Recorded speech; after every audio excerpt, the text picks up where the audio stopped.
يا باي يا باي على حظ الزمالك يا ناس، ما كان واقع وكنا مرتاحين منه يا هو. يعني اول ما يفوز يا ناس يفوز بالثلاثة، وعلى مين؟ على اهل جدي يا ناس. ده غول طافح دي، وحسن لبيه فك القيد وكل حاجة سالكة معاهم، واخدين لك شوت فلوس كده من البطولة.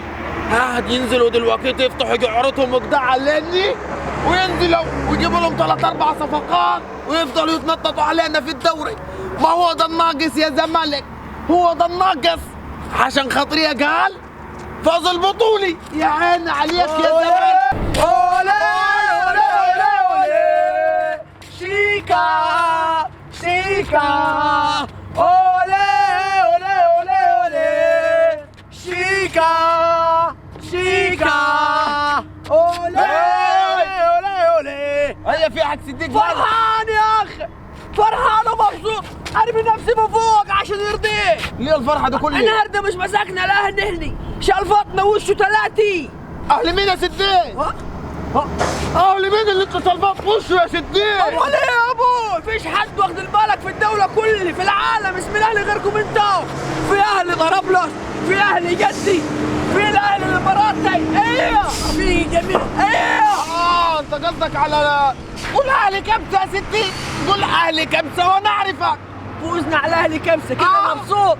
أيوه قديتك مرتاح. أصل كلمة النادي الأهلي معروفة هتتقال لمين يا صديق؟ وخدنا البطولة، خدنا البطولة. أنت واخد الشامبيونز ليج يا صديق، ده بطولة ودي وواقعة، ولا يا ستي لازم واحد يتفرج عليه. هذا اللي ناخده من تعرف نحن لو اتغلبنا نقول لك اتغلبوا يا عم وخدوا 3 ومش عارفين، وهم عوايدهم على كده ومش عارف ايوه نكسب وربنا يكرمنا ويقول لك ايه بطولة ودية ومش عارف ايه. لا، ولو خدنا بطولة رسمية يقول لك اصلا عندنا منها كتير مش عايزيني.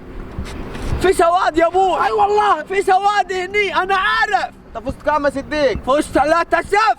3. واهم حاجة الاداء، المتعة، طيخ طاخ طوخ طيخ. الجماعة دول اتعودوا على الثلاثات وليا، بتوع الكبسة دولي. مين تاني اعطاهم 3؟ انت هتخترع. احنا الشهرين اللي فاتوا مديني الكبسة الصغير اللي بتاع الاتحاد ده ومدينه 3 برضه.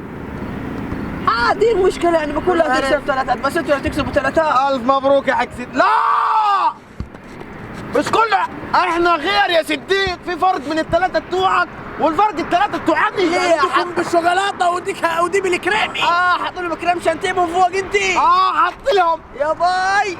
انا يا صديق راجل فايز في كاس العالم للانديه 3، دي تسمع وحدي، انما انت فايز 3 البطولة ودي، يعني لوش اي لازمة يا صديق. انت فاكر نفسك فزت يا نحن اقول لك نحن مش فكرنا القياد. الف مبروك. وخدنا لكشة كدك ده لكشة فلوس. طيب الف مبروك. اتفرج على الصفقات الجاية، اتفرج على الصفقات الجاية. هتعمل ايه يعني يا صديق؟ هنعملوا كتير. هنشالفطوا وشكم، هنشالفطوا وشكم. مش نحن يا صديق ان شاء الله. طب حضر نفسك يا صديق، حضر نفسك بس تخلص المنتخب وابقى ورينا سلفة وشك اياها. تعرف لا بس الواحد ما قدامه نص ساعة على ماتش المنتخب لكون زمان ضايق بك الجسم، بس الدور دي هعفوا عنه يا جماعة. لا صح عشان خاطر المنتخب. توكل على الله. سمع بس ثواني ابص في حاجة، ابص على حاجة. لا في السلكان ب2 جنيه. سواد. أولي شيكا. هو ده اللي انا خايف منه، بس يفوزوا لهم ماتش هينشفوا ريقنا احنا يا ابوي. يا ابوي والله كتر خيرنا احنا عايشين معاهم الجماعه دول.